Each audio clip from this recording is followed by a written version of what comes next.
APJ Abdul Kalam ऐसे ही महान नहीं, सुनना ध्यान से। परमाणु बम बनाया किसने? एपीजे अब्दुल कलाम। अब परमाणु बम का माथा पे रख के फेंकेंगे, उतना मिसाइलों होनी चाहिए ना उस लेवल को ले जाने वाली, तो उसके लिए बनाए। दूर तक फेंकना है तो अलग मिसाइल, पास फेंकना है तो अलग मिसाइल। तो दूर तक फेंकने के लिए बनाए अग्नि मिसाइल, अब पास तक फेंकने के लिए बनाए पृथ्वी मिसाइल। और जब ऑपरेशन सिंदूर चल रहा था एक को ड्रोन इंडिया में नहीं घुस पाया था, आकाश तीर। आज हम लोग दुनिया में आंख मिला के बोलते हैं ना, बोलते हैं अमेरिका तुम्हारा सातवां बड़ा घरे में घुस के मारेंगे अग्नि 5 मिसाइल की वजह से।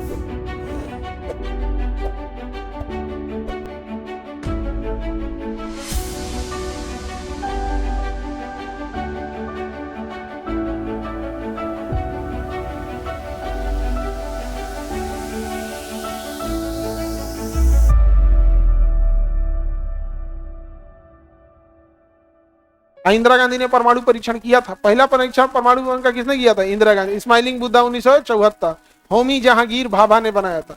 फिर दूसरा 1998 अटल बिहारी वाजपेयी। बनाया किसने था? एपीजे अब्दुल कलाम।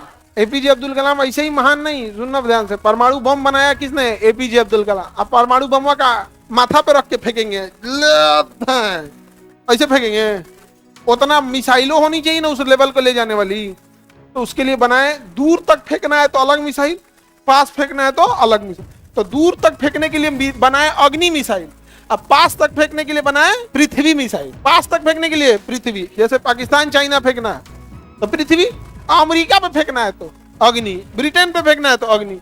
सोचिए वो एक दिन कितना महान था। और आज जो हम लोग आकाश मिसाइल बनाते हैं लोग ना, आकाश मिसाइल, उसका नेतृत्व किसने किया था? एपीजे अब्दुल कलाम। और जब ऑपरेशन सिंदूर चल रहा था एक को ड्रोन इंडिया में नहीं घुस पाया था, आकाश तीर। कौन सी मिसाइल थी? आकाश तीर। किसने बनाया? उन्हीं के नेतृत्व में बना था। एक व्यक्ति ने इतना किया था यहाँ, और उनको बाद में हुआ कि इनको नोबेल प्राइज दिया जाए या भारत रत्न या नोबेल प्राइज वगैरह। तो नोबेल प्राइज तो उनको कभी नहीं मिलेगा, क्योंकि हथियार बनाने वाले को नोबेल प्राइज नहीं मिलता। नोबेल प्राइज हथियार बनाने वाले को नहीं मिलता। लेकिन हम लोग के लिए आज हम लोग दुनिया में आंख मिला के बोलते हैं ना, बोलते हैं अमेरिका तुम्हारा सातवां बड़ा घरे में घुस के मारेंगे अग्नि 5 मिसाइल की वजह से, अग्नि 5 की वजह से मिसाइल के।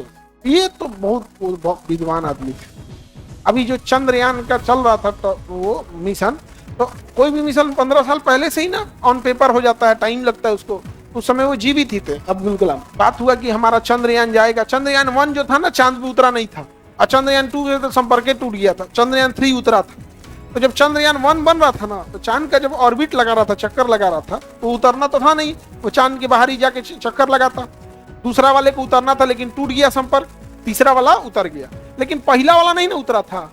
एपीजे अब्दुल कलाम के पास जब ले गया उनका फ्रेमवर्क कि हमने चंद्रयान 1 बनाए हैं और ये ऑर्बिट में चक्कर लगाएगा लेकिन उतर नहीं पाएगा क्योंकि उतरने वाली टेक्नोलॉजी अभी मेरे पास है नहीं। तो अब्दुल कलाम ने एक आइडिया दिया कि कहा कि सैटेलाइट के अंदर एक बॉक्स रखो, जिससे कि जब वो चंद्रमा का चक्कर लगाएगा ना तो बॉक्स खुल के और गिर जाएगा नीचे। कुछ ऐसा लेंस छोड़ो, कुछ ऐसा डिवाइस छोड़ो कि यदि कोई जाए भी तो उसे पता चले कि ये इंडिया का लेंस है, उस पर भारत लिखा होना चाहिए। तो ऑर्बिट लगाने के बाद भी उसमें दिए थे कि उतरेगा तो उस पर क्या लिखा रहेगा? भारत। बाद में वैज्ञानिकों ने और मेहनत किया और चंद्रमा पे हम लोग उतर भी गए। चंद्रमा पे उतर गए। पाकिस्तान का कहना है कि चांद पे उतर गए तो क्या कर लिए वहां उतर के, कोई बात नहीं, क्या पता कल को वहां यूरेनियम मिल जाए। सोना चांदी तो सस्ता चीज होता है, ये सब कोई मतलब नहीं। सोना मतलब कौन चीज होता है? तो बिना मतलब का सोना का रेट बढ़ाया है। अगर कल को ये पता चल जाए कि सोना पहनने से महिलाएं सांवली हो जा रही हैं, सोना का रेट गया। सोना का रेट एक एग्जम्पशन है। अगर ये पता चल जाए कि सोना पहनने से स्किन कैंसर हो रहा है, कल सोना का रेट गया।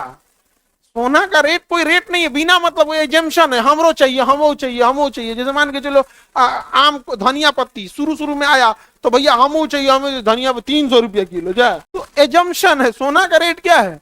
एजम्पशन है कि नहीं, हमको भी चाहिए बिना मतलब। अब होता क्या है ना कि जैसे कोई भगवान ने किसी को सुंदर नहीं बनाया तो उसको सहायता लेना पड़ेगा बाहरी चीजों का, चाहे वो मेकअप हो या गहने हो।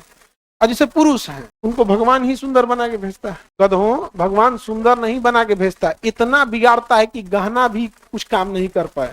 किसी को दिक्कत? तो बात बताइए, अगर चांद पे यूरेनियम मिल गया तो मतलब सोना हीरा और यूरेनियम मिलेगा तो क्या लाओगे? सोना कौन पूछेगा जी यूरेनियम के आगे? तो कल को अगर यूरेनियम मिल गया तो जब तक पाकिस्तान विकास करे कि हम लोगों के धोखे उतर जाएंगे, लोग उतर जाएंगे। चंद्रयान उतारना है, उसके नीचे जेसीबी का दांत लगा देना, वो बकोट कैसे यूरेनियम धो के अब वापस आएगा यहाँ पे। ढो हो जाएगा बंगाल की खाड़ी में, ले अब पानी में से निकाल लेंगे हम लोग, निकाल भाई यहाँ से यूरेनियम भर भर के निकाल देंगे। तब तक ये सोचते रहे यार हमारे झंडे पे चांद था और चांद के ऊपर ये है सब, यानी हमारे ऊपर ये है सब। नहीं हो गया, अब चांद पे लोग बसने के लिए सोच रहे हैं, चांद पे बसने के लिए। अब आगे होगा यूरेनियम 235 अच्छा होता है, ये विस्फोटक वही होता है 38 नहीं 235।